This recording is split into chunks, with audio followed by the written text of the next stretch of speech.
प्रशासन आमचं ऐकत नसेल तर आंदोलन अटळ. सभापती संस्कृती सातपुते यांचा झेडपी प्रशासनाला इशारा.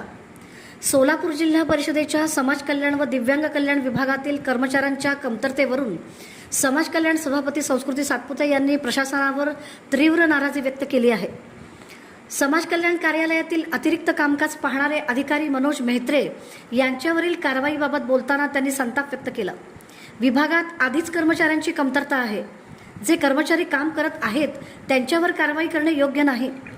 मी मुख्य कार्यकारी अधिकाऱ्यांकडे वारंवार कर्मचारी मागितले आहेत. पालकमंत्र्यांशीही चर्चा केली आहे. तरीही प्रशासन आमचं ऐकत नसेल तर मला आंदोलन करावे लागेल असा इशारा सातपुते यांनी दिला. स्थायी समितीच्या बैठकीनंतर पत्रकारांशी संवाद साधताना त्यांनी हा संताप व्यक्त केला.